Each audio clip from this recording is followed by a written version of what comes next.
చాలా బాగా ఎక్కువ పెరగడం జరిగింది సార్. అందులో పిల్లలకు కూర్చోవడానికి కూడా కొంత ఇబ్బందిగా ఉన్న సందర్భంలో గౌరవ ఎమ్మెల్యే గారి చొరవతోటి ఇక్కడ ఎంటబడి తొందరగా వర్క్ కంప్లీట్ చేయించే విధంగా ముందుకు తీసుకెళ్లడం, విద్యార్థులకు సైన్స్ పట్ల ప్రయోగశాల ఉపయోగపడడానికి మంచి చక్కటి అవకాశాన్ని కల్పించారు సార్. మా విద్యార్థులకు మీకు ఎప్పటికీ రుణపడి ఉంటాం. ఇదే కాకుండా తమరి కాన్స్టిట్యున్సీలో అన్ని సైన్స్ ల్యాబ్లను ముందుకు తీసుకెళ్లడం, విద్యార్థులకు ప్రయోగశాలలో ఉపయోగపడే విధంగా ముందుకు తీసుకెళ్లేందుకు ఈ పాఠశాల పక్షాన ఎప్పటికీ విద్యాశాఖ పక్షాన తమరికి రుణపడి ఉంటాం సార్. విద్యార్థులు చాలా బాగా ఈ స్కూల్ నుంచే మన అర్బన్లో టాప్లో రావడం జరిగింది సార్. పిల్లలు 500కు పైగా వచ్చిన విద్యార్థులు చాలామంది ఉన్నారు. ఇప్పుడు ఈ బ్యాచ్లో కూడా మేము ఎక్స్పెక్ట్ చేస్తున్నది 50% కన్నా ఎబో విద్యార్థులు 500 ఎబో క్రాస్ అవుతారని అందరు ఉపాధ్యాయులు కూడా ఆ దిశగా ప్రయత్నం చేస్తున్నారు సార్. తప్పకుండా జిల్లాలో ఒక ఆదర్శ పాఠశాలగా తీర్చిదిద్దడానికి ఇక్కడ ఉన్న ఉపాధ్యాయులు, అదేవిధంగా విద్యార్థులు కూడా అదే క్రమశిక్షణతో చాలా డిసిప్లిన్గా సమ్మర్ క్యాంప్ కూడా నడిపించడం జరిగింది సార్. ఇక్కడ అన్ని రకాలుగా ఏదైతే గవర్నమెంట్ నుంచి అందుతున్న సహాయ సహకారాలను పూర్తిగా ఉపయోగించుకుంటూ విద్యార్థులలో దాగి ఉన్న ప్రతిభను ఈ ప్రపంచానికి పరిచయం చేసే విధంగా పాఠశాలలో ఉపాధ్యాయులు, అదేవిధంగా విద్యాశాఖ సిబ్బంది అందరూ కూడా ఆ దిశగా ప్రయత్నం చేస్తారని ఆశిస్తూ ముగిస్తున్నాను. Thank you sir. Puranapeta school ఇక్కడ ఏర్పాటు చేయబడి నిరంతరం ఏదో ఒక అభివృద్ధి కార్యక్రమాలు ఉంటే చాలాసార్లు రావడం జరిగింది. హరితహారం కావచ్చు, బాత్రూమ్లు కట్టినప్పుడు కావచ్చు, క్లాస్ రూమ్లు అప్పుడు కావచ్చు, బోర్వెల్ వేసినప్పుడు కావచ్చు, ఈ రకంగా చాలాసార్లు వస్తూ స్కూల్ డే, స్పోర్ట్స్ డే ప్రోగ్రాంలకు కూడా మా సోదర సమానులైన టీచర్స్ శేఖరు, అప్పుడు జమున గారు, అందరూ హెడ్ మాస్టర్ గారు, రాజేష్ సారు, పాతలో జల్దీ మర్చిపోవద్దు, రాజేష్ సారు, ఇప్పుడు వచ్చే తిరుపతి సార్, మిగతా అందరు కూడా ఈ ప్రాంత పెద్దలు పలుసార్లు అవమానించారు. అక్కడ మా అమ్మ కౌన్సిలర్ అమ్మ ఉన్నది, కౌన్సిలర్ అమ్మ సైన్స్ ల్యాబ్ ప్రారంభించారు. అసలు ఈ సైన్స్ ల్యాబ్లు అనేవి ఎందుకు పెట్టారు? మనం ఇచ్చే ప్రతి పైసా ప్రభుత్వాలకు పోతాయి. ఆ పన్నులో ఏదైతే ప్రభుత్వాలకు పోతాయి, ప్రభుత్వాలు కొన్ని మంచి కార్యక్రమాలు తీసుకుంటారు.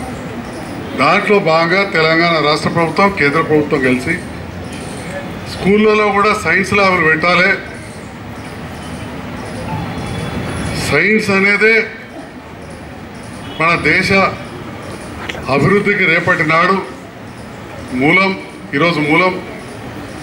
మరి నేటి బాలరే రేపటి పౌరులు, నేటి విద్యార్థులే రేపటి శాస్త్రవేత్తలు.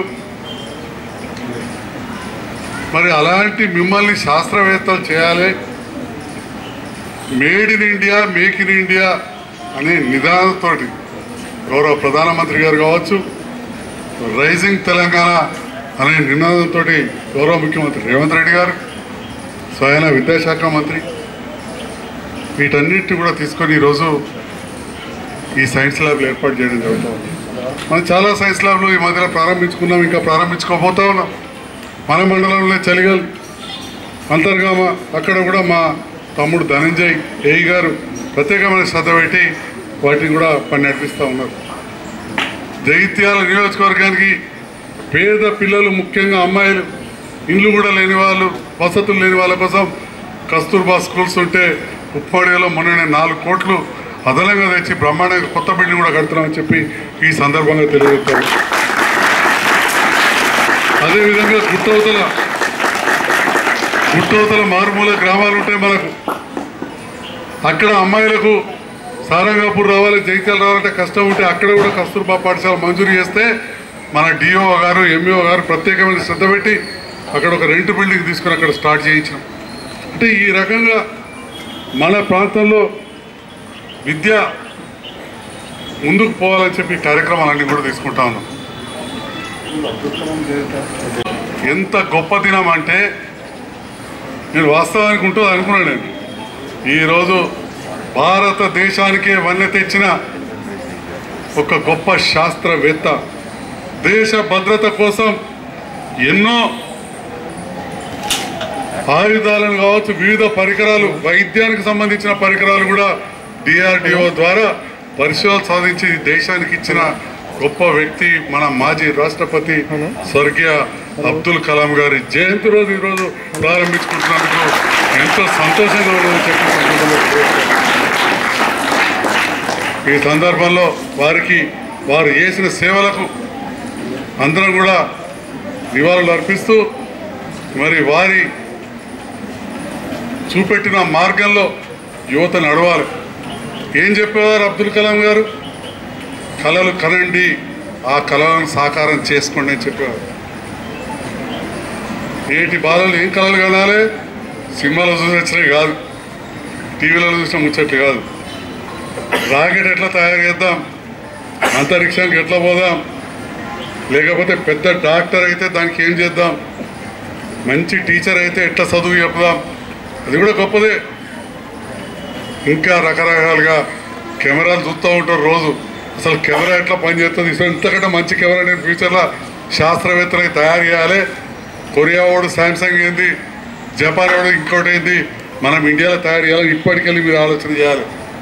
అబ్దుల్ కలాం గారు కూడా ఇట్లాంటి సామాన్యమైన కుటుంబాలకు వచ్చి సర్కార్ వాళ్ళు చదివి అంత పెద్ద శాస్త్రవేత్త అయి మోకాళ్ళు అరిగిపోతే దానికే ఇంప్లాంట్స్ తయారు చేసిన వ్యక్తి.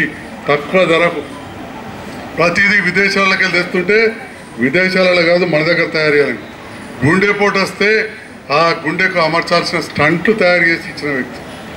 ఇక రాకెట్ల సంగతి అయితే మనందరికీ తెలుసు, అంతరిక్షం దాకా తీసుకుపోవడానికి పనిచేసింది.